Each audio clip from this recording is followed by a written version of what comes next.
जय श्री कृष्णा। आप सभी को आषाढ़ अमावस्या की ढेरों शुभकामनाएं। प्रिय भक्तों, आज आषाढ़ मास की अमावस्या तिथि है। आज के दिन आप सुनेंगे गीता का 7वां अध्याय। भगवान श्री कृष्ण कहते हैं कि जो कोई गीता के 7वें अध्याय को श्रवण करता है, उसका पुण्य अपने पितरों को अर्पित करता है, उसके पितरों की तृप्ति अवश्य हो जाती है। यदि वो पितृ कहीं घोर नरक में भी हो तो ये 7वां अध्याय इतना अधिक कल्याणकारी है कि उनका वहां भी कल्याण करता है। प्रिय भक्तों, 7वें अध्याय का श्रवण करके आज अमावस्या के दिन आपको अवश्य ही यह पुण्य अपने पितरों को अर्पित करना चाहिए। जो मनुष्य इसे प्रतिदिन सुनता है, उसके जीवन में कभी संकट नहीं आते। भगवान श्री कृष्ण कहते हैं कि इस अध्याय को सुनने मात्र से ही मनुष्य का कल्याण हो जाता है, उसके सभी पाप कर्म नष्ट हो जाते हैं। अगर संभव हो तो प्रतिदिन इस अध्याय का श्रवण कीजिए। भगवान श्री कृष्ण की कृपा से आपके सभी संकट दूर होंगे, आपके पितृ अवश्य ही प्रसन्न होंगे। आइए पहले विधि बताते हैं कि किस प्रकार से आपको यह पाठ सुनना है, कैसे इसका पुण्य अपने पितरों को अर्पित करना है। तदोपरांत हम पाठ आरंभ करेंगे। प्रिय भक्तों, अमावस्या के दिन आपको सूर्योदय से पहले अवश्य उठ जाना चाहिए। उठने के बाद स्नान आदि करके स्वच्छ वस्त्र धारण कीजिए। एक लोटा लीजिए तांबे का या पीतल का, उसमें पहले गंगा जल भरिए, तदोपरांत शुद्ध जल भरिए। उसमें एक पत्ता तुलसी का डालिए, थोड़े से काले तिल डालिए, सफेद पुष्प हो तो वह डालिए और एक कुशा डालिए। कुशा ना मिले तो कोई बात नहीं, अगर मिल जाए तो उत्तम है। ये सारी सामग्री उस लोटे में डाल के आसन लीजिए। दक्षिण दिशा की ओर आसन पर मुख करके बैठ जाइए। अपने सामने इस लोटे को रख लीजिए और गीता के 7वें अध्याय का श्रवण करना आरंभ कीजिए। गीता का 7वां अध्याय सुनिए। अब हम गीता का 7वां अध्याय आरंभ करेंगे। पाठ के बाद आपको बताएंगे कि किस प्रकार से ये पुण्य आपको पितरों को अर्पित करना है और किस प्रकार से आपको पितरों का तर्पण करना है। पाठ आरंभ करें उससे पहले आपसे निवेदन है, यह पवित्र ग्रंथ श्रीमद् भागवत गीता के अध्याय का वीडियो है, तो इसे एक बार लाइक अवश्य कर दीजिएगा। भगवान श्री कृष्ण की कृपा प्राप्त करने के लिए और अपने पितरों की तृप्ति व मुक्ति के लिए कमेंट बॉक्स में अवश्य लिखिएगा, जय श्री कृष्णा, जय पितृदेव। आपके पितरों का कल्याण होगा। भगवान श्री कृष्ण अवश्य ही आप पर कृपा करेंगे। आप देख रहे हैं देवभूमि ज्योतिष संस्थान का प्रतिष्ठित यूट्यूब चैनल देवभूमि धार्मिक। हम यहाँ पर सभी व्रत और त्योहारों की सही शास्त्रीय जानकारी प्रदान करते हैं। पंचांग और ज्योतिष शास्त्र के आधार पर आपको बताते हैं कि कौन सी तिथि कब है, व्रत आदि कब करने हैं, किस विधि से करने हैं, किस नियम से करने हैं, और सही कथाएं सुनाते हैं, महात्म्य सुनाते हैं और शास्त्र नाम इत्यादि इत्यादि आपको वर्णित करते हैं। यदि आप सभी व्रत और त्योहारों की सही शास्त्रीय जानकारी प्राप्त करते रहना चाहते हैं तो कृपया चैनल को अभी सब्सक्राइब कीजिए। सब्सक्राइब का बटन दबाने के बाद वहां एक बेल का निशान बना हुआ आएगा, घंटी का निशान बना हुआ आएगा, उसको अवश्य दबाइएगा, तभी आपको हमारे सारे वीडियोस प्राप्त होंगे, अन्यथा जानकारी छूट जाएगी। तो कृपया चैनल को भी सब्सक्राइब करें और बेल आइकन को प्रेस करें। आइए प्रिय भक्तों, आरंभ करते हैं श्रीमद् भागवत गीता का 7वां अध्याय। भगवान श्री कृष्ण बोले, हे पार्थ, अनन्य प्रेम से मुझ में आसक्त चित्त तथा अनन्य भाव से मेरे परायण होकर योग में लगा हुआ तू जिस प्रकार से संपूर्ण विभूति, बल, ऐश्वर्य आदि गुणों से युक्त सबके आत्मरूप मुझको संशय रहित जानेगा, उसको सुन। ज्ञानम तेहम सविज्ञानमिदम वक्ष्याम्य शेषतः। मैं तेरे लिए इस विज्ञान सहित तत्व ज्ञान को संपूर्णतया कहूंगा। जिसको जानकर संसार में फिर और कुछ भी जानने योग्य शेष नहीं रह जाता। हजारों मनुष्यों में कोई एक मेरी प्राप्ति के लिए यत्न करता है, और उन यत्न करने वाले योगियों में भी कोई एक मेरे परायण होकर मुझको तत्व से अर्थात यथार्थ रूप से जानता है। श्री कृष्ण कहते हैं कि अर्जुन, सभी मुझे प्राप्त करने की चेष्टा नहीं करते। हजारों हजार मनुष्यों में कोई एक विरला ही होता है जो मेरी प्राप्ति के लिए प्रयत्न करता हो, और वो जो हजारों में एक होता है उनमें भी कोई एक विरला ही होता है जो मुझको तत्व से यथार्थ रूप से जानता है या जान पाता है। पृथ्वी, जल, अग्नि, वायु, आकाश, मन, बुद्धि और अहंकार भी, इस प्रकार यह 8 प्रकार से विभाजित मेरी प्रकृति है। भगवान श्री कृष्ण ने अपनी प्रकृति इस प्रकार से 8 प्रकार की बताई है। यह 8 प्रकार के भेदों वाली जो अपरा अर्थात मेरी जड़ प्रकृति है, और हे महाबाहो, इससे दूसरी को जिससे यह संपूर्ण जगत धारण किया जाता है, मेरी जीव रूपा अर्थात परा अर्थात चेतन प्रकृति जान। हे अर्जुन, तू ऐसा समझ कि संपूर्ण भूत इन दोनों प्रकृतियों से ही उत्पन्न होने वाले हैं। संपूर्ण जगत का प्रभव तथा प्रलय हूँ मैं ही, अर्थात संपूर्ण जगत का मूल कारण हूँ। हे धनंजय, मुझसे भिन्न दूसरा कोई भी परम कारण नहीं है। भगवान श्री कृष्ण कहते हैं कि अर्जुन, यह सृष्टि यदि है तो मुझसे ही है, अगर मैं ना हूं तो यह सृष्टि नहीं होगी। हे धनंजय, यह संपूर्ण जगत सूत्र में सूत्र के मणियों के सदृश मुझ में गुथा हुआ है। हे पार्थ, मैं जल में रस हूँ, चंद्रमा और सूर्य में प्रकाश हूँ, संपूर्ण वेदों में ओमकार हूँ, आकाश में शब्द और पुरुषों में पुरुष तत्व हूँ। मैं पृथ्वी में पवित्र गंध और अग्नि में तेज हूँ, तथा संपूर्ण भूतों में उनका जीवन हूँ, और तपस्वियों में तप हूँ। हे अर्जुन, तू संपूर्ण भूतों का सनातन बीज मुझको ही जान। मैं बुद्धिमानों की बुद्धि और तेजस्वियों का तेज हूँ। हे भरत श्रेष्ठ, मैं बलवानों का आसक्ति और कामनाओं से रहित बल अर्थात सामर्थ्य हूँ, और सब भूतों में धर्म के अनुकूल अर्थात शास्त्र के अनुकूल काम हूँ। भगवान श्री कृष्ण कहते हैं कि यहाँ जो भी चल रहा है वह मेरी कृपा से ही चल रहा है। अगर कोई बलवान है तो मेरे कारण ही बलवान है, क्योंकि उसके अंदर जो बल है वो मैं ही तो हूँ। उसका जो सामर्थ्य है वह मैं ही तो हूँ। यदि कोई धर्म कर्म कर रहा है तो इसलिए क्योंकि उसके अंदर का जो धर्म है पार्थ वो मैं ही हूँ। यदि ये चंद्रमा प्रकाश देता है, यह सूर्य प्रकाश देता है, ऊर्जा देता है, तो वह जो ऊर्जा है धनंजय, वह ऊर्जा मैं ही हूँ। वो मुझसे ही है। अगर मैं ना रहूं तो ये ऊर्जा ना होगी, ये सूरज ना होगा, ये चंद्रमा ना होगा। और भी जो सत्व गुण से उत्पन्न होने वाले भाव हैं, जो रजोगुण तथा तमोगुण से होने वाले भाव हैं, उन सबको तू मुझसे ही होने वाले हैं ऐसा जान। परंतु वास्तव में उनमें मैं और वे मुझ में नहीं हैं। गुणों के कार्य रूप सात्विक, राजस और तामस, इन तीनों प्रकार के भावों से यह सारा संसार प्राणी समुदाय मोहित हो रहा है। इसलिए इन तीनों गुणों से परे मुझ अविनाशी को नहीं जानता, क्योंकि यह अलौकिक अर्थात अति अद्भुत त्रिगुणमयी मेरी माया बड़ी दुस्तर है।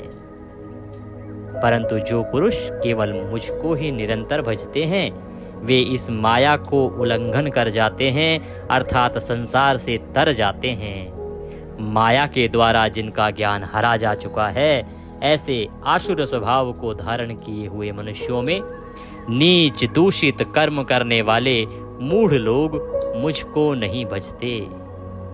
भगवान कृष्ण कहते हैं कि इस सृष्टि में 3 गुणों को मैंने उत्पन्न किया है, सतगुण, रजगुण और तमगुण।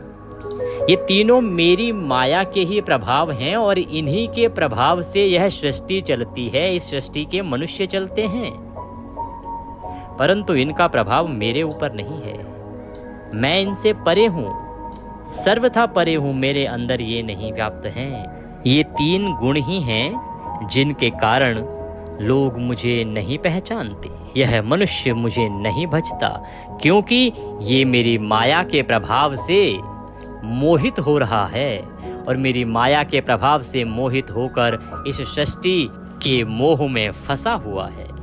परंतु यदि कोई इस माया के प्रभाव के बाद भी मुझे भजता है तो मैं उसे अवश्य ही प्राप्त होता हूँ। हे भरतवंशियों में श्रेष्ठ अर्जुन, उत्तम कर्म करने वाले अर्थार्थी, आर्त, जिज्ञासु और ज्ञानी, ऐसे 4 प्रकार के भक्तजन मुझको भजते हैं। उनमें नित्य मुझ में एक ही भाव से स्थित अनन्य प्रेम भक्ति वाला ज्ञानी भक्त अति उत्तम है, क्योंकि मुझको तत्व से जानने वाले ज्ञानी को मैं अत्यंत प्रिय हूँ और वह ज्ञानी मुझे अत्यंत प्रिय है। जो ज्ञानी भक्त है, जो ज्ञान में डूबा रहता है और प्रभु के एक ही भाव से जो स्थित अनन्य प्रेम वाला व्यक्ति है, वह भगवान श्री कृष्ण को बड़ा प्रिय है और वह सदा प्रभु को ही भजता है। भगवान कहते हैं कि ये सभी उदार हैं, परंतु ज्ञानी तो साक्षात मेरा स्वरूप ही है। ऐसा मेरा मत है, क्योंकि वह मदगत मन बुद्धि वाला ज्ञानी भक्त अति उत्तम गति स्वरूप मुझ में ही अच्छी प्रकार से स्थित है।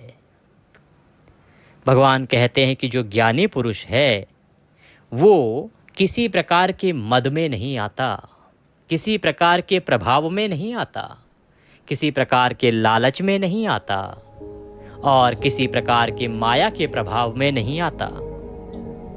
इसीलिए वो सदा मुझ में ही लगा रहता है, मुझे ही भजता है और इसीलिए मुझे वह अति प्रिय है। बहुत जन्मों के अंत के जन्म में तत्व ज्ञान को प्राप्त पुरुष सब कुछ वासुदेव ही हैं। इस प्रकार मुझको भजता है वह महात्मा अत्यंत दुर्लभ है।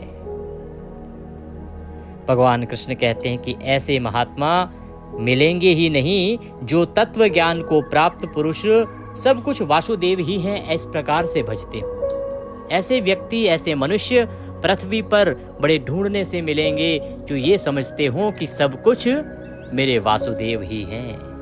अन्यथा कोई किसी एक देवता को, कोई किसी दूसरे देवता को, कोई किसी तीसरे देवता को भजता है।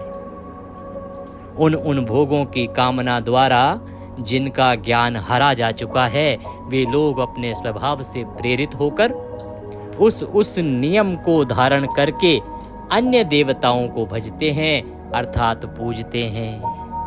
भगवान कृष्ण कहते हैं कि मनुष्य अपनी कामनाओं की सिद्धि के लिए, अपने कामनाओं की पूर्ति के लिए भिन्न भिन्न देवताओं को पूजते हैं। उनको लगता है कि ये देवता मेरी इस कामना की पूर्ति करेंगे, वो उसको भजते हैं। दूसरे को लगता है ये देवता मेरी इस कामना की पूर्ति करेंगे, तो वो उसको भजते हैं। जो सकाम भक्त जिस देवता के स्वरूप को श्रद्धा से पूजता है, उस भक्त की श्रद्धा को मैं उसी देवता के प्रति स्थिर कर देता हूँ। भगवान कहते हैं कि जब आप उस देवता को पूजते हैं किसी श्रद्धा के साथ, आपको श्रद्धा है कि वो देवता आपकी उस कामना को पूरी करेंगे, तो भगवान कहते हैं कि मैं उस श्रद्धा को स्थिर कर देता हूँ, अर्थात मेरी जो माया है उसको स्थिर कर देती है और उसकी मनोकामना पूरी हो जाती है। वह पुरुष उस श्रद्धा से युक्त होकर उस देवता का पूजन करता है और उस देवता से मेरे द्वारा ही विधान किए हुए उन इच्छित भोगों को निसंदेह प्राप्त करता है। भगवान कहते हैं कि वह मनुष्य उस देवता को पूजता है मेरी माया के प्रभाव से, और उसको जो फल प्राप्त होता है वह वास्तव में वह देवता नहीं देता, वरन वह मेरे द्वारा ही इच्छित होता है, मेरे द्वारा ही दिया जाने वाला होता है और मेरे द्वारा ही दिया गया होता है, परंतु उसका माध्यम वह देवता होता है।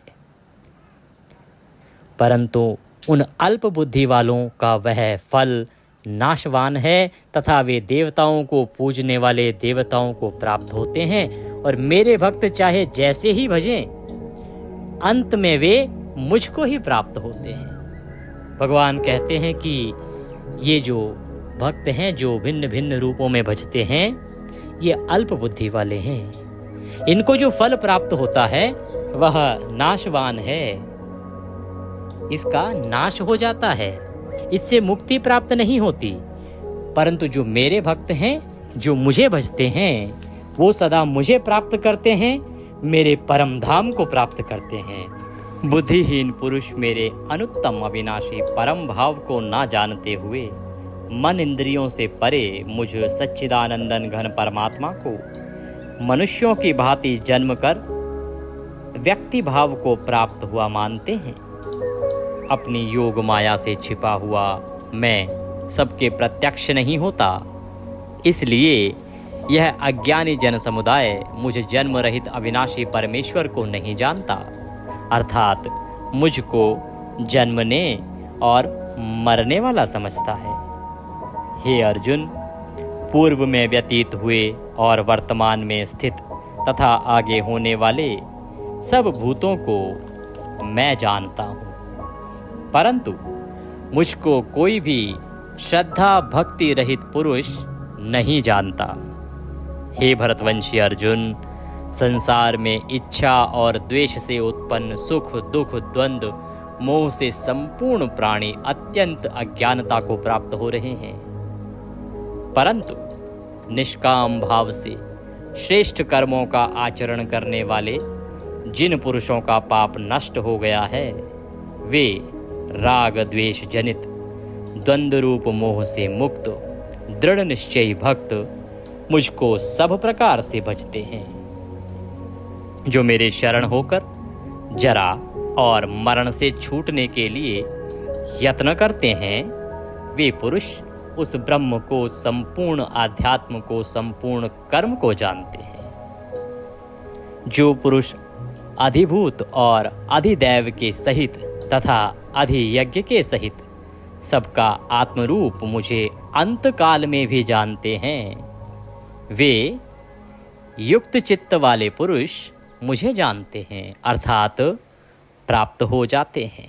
भगवान श्री कृष्ण कहते हैं कि जब मनुष्य का अंत समय आता है और अंत काल में भी यदि कोई मनुष्य मुझे भज लेता है, मुझे जान लेता है, कोई युक्ति चित्त वाला पुरुष मेरा ध्यान कर लेता है, या यह समझ जाता है कि मैं ही सृष्टि का कर्ता धर्ता हूँ, तो मैं उसका उद्धार कर देता हूँ और वह मुझे प्राप्त हो जाता है। बोलिए श्री कृष्ण भगवान की जय। श्री कृष्ण अर्जुन संवादे ज्ञान विज्ञान योगो नाम सप्तमो अध्याय संपूर्ण। इस प्रकार से हमने ये गीता का 7वां अध्याय श्रवण किया। अब आप संकल्प कीजिए कि हे जनार्दन, हे भगवान श्री हरि विष्णु, मैं ये संकल्प करता हूँ कि इस गीता के 7वें अध्याय के श्रवण करने मात्र से जो मुझे पुण्य प्राप्त हुआ है, वह संपूर्ण पुण्य मैं अपने अमुक अमुक पितृ को अर्पित करता हूँ। इसका संपूर्ण फल मेरे अमुक अमुक पितृ को प्राप्त हो। आप यहाँ अपने पितरों का नाम बोल सकते हैं, उनके साथ जो आपका संबंध है वह बोल सकते हैं। इस प्रकार संकल्प करने के बाद अब आपको इस जल से पितरों का तर्पण करना चाहिए। तर्पण करने के लिए एक पात्र ले लीजिए, उल्टे हाथ में यह जल का लोटा पकड़िए, सीधे हाथ में जो अंगूठे और उंगली के बीच का क्षेत्र है यह पितृलोक है, यहीं से तर्पण किया जाता है। यहाँ से आप पितरों को ये जल अर्पित करेंगे। हम मंत्र बोलते हैं, उस मंत्र के अनुसार यदि आप जल अर्पित करते हैं तो बड़ा ही कल्याणकारी रहेगा। प्रारंभ कीजिए। ओम देवताभ्यः पितृभ्यश्च महायोगिभ्य एव च नमः स्वाहाय नमः स्वधाय नित्यमेव नमो नमः। ओम देवताभ्यः पितृभ्यश्च महायोगिभ्य एव च नमः स्वाहाय स्वधायै नित्यमेव नमो नमः। इस प्रकार से आप वह जल तर्पण कीजिए। तर्पण करने के बाद यह जल आप पीपल के वृक्ष को अर्पित करेंगे, पीपल के जड़ों में अर्पित करेंगे। जब आप पीपल के जड़ में अर्पित करेंगे तो अपने पितरों को स्मरण करते हुए उनसे निवेदन कीजिएगा कि हे मेरे पितरों, ये जल स्वीकार करें और गीता के 7वें अध्याय का जो पुण्य प्राप्त हुआ वह भी मैं आपको अर्पित करता हूँ, इसे आप स्वीकार करें। आपके जीवन में यदि कोई संकट चल रहा है तो आप उसका वर्णन भी अपने पितरों से कीजिएगा, क्योंकि पितृ आपके संकटों का हरण अवश्य करेंगे। मनुष्य के जीवन में बहुत से संकट होते हैं जो पितृदोष या पितरों की नाराज़गी के कारण उत्पन्न होते हैं, जैसे आपके पति पत्नी के बीच में कलह कलेश या परिवार में लड़ाई झगड़े कलेश की स्थिति, यह पितरों की नाराज़गी या पितृदोष दिखाती है। आपकी नौकरी नहीं लग रही है, आर्थिक हालात बिगड़ते जा रहे हैं, आप अथक प्रयास करते हैं फिर भी इतने परिश्रम के बाद आपके आर्थिक हालात ठीक नहीं हो रहे हैं, व्यापार ठीक नहीं चल रहा है, बार बार नौकरी या तो लगती नहीं, लगती है तो छूट जाती है। इस प्रकार के हालात भी ये दिखाते हैं कि शायद आपके पितृ नाराज हैं या पितृदोष आपकी कुंडली में है। पितृदोष और पितरों की नाराजगी आपकी वंश वृद्धि तक को रोक देती है। तो अगर इस प्रकार की परेशानी भी है कि संतान उत्पन्न नहीं हो रही है तो आपको अवश्य ही अपने पितरों के निमित्त कर्म करने चाहिए। अगर ऐसी कोई परेशानी आपके जीवन में है तो अपने पितरों से निवेदन कीजिए कि हे मेरे पितरों, मुझे इससे राहत दिलाइए, मुझे इससे बचाइए। आपके पितृ अवश्य ही आपका कल्याण करेंगे, क्योंकि अगर पितृ प्रसन्न होंगे, तृप्त होंगे तो आपके जीवन में कोई संकट कभी नहीं आएगा। भगवान श्री कृष्ण स्वयं कहते हैं कि यदि आप पहले पितृ पूजा करेंगे, पितरों को तृप्त करेंगे तो आप पर सदा कृपा रहेगी। प्रिय भक्तों, इस प्रकार से आपको पितृकर्म करना चाहिए। इसके अतिरिक्त और भी बहुत सारे पितृकर्म हैं जिनके बारे में हमने विस्तृत वीडियो में बताया है। यहाँ केवल ये गीता का 7वां अध्याय और उससे संबंधित जानकारी हमने आपको बताई है। एक और महत्वपूर्ण पाठ जिसे हम संपूर्ण गीता सार कहते हैं, वह भी आपके लिए, आपके जीवन के लिए बड़ा कल्याणकारी है। उससे संबंधित वीडियो भी हमने अभी अपलोड किया है, आप उसको अवश्य श्रवण कीजिए। अगर प्रतिदिन एक बार सुन सकें तो उससे बड़ा कल्याणकारी कुछ होगा नहीं। प्रतिदिन दिन में एक बार वह गीता सार का वीडियो सुन लीजिए। भगवान श्री कृष्ण की कृपा अवश्य आपके ऊपर बरसेगी और आपके जीवन के सभी संकट दूर हो जाएंगे। आज के इस वीडियो में अभी के लिए इतना ही। वीडियो थोड़ा भी अच्छा लगे तो लाइक अवश्य कीजिएगा। ये वीडियो सभी के लिए उपयोगी है तो कृपया इसको अधिक से अधिक लोगों तक पहुंचाइए, भेजिए, जिससे कि सभी लोग इसका लाभ ले सकें। गीता का 7वां अध्याय बड़ा कल्याणकारी है। प्रभु की इस सामग्री को जितना आप प्रचारित करेंगे, प्रसारित करेंगे, उतना आपका कल्याण है। भगवान कृष्ण सब पर कृपा करें। चैनल पर नए हैं तो सब्सक्राइब अवश्य कर लीजिएगा। हरे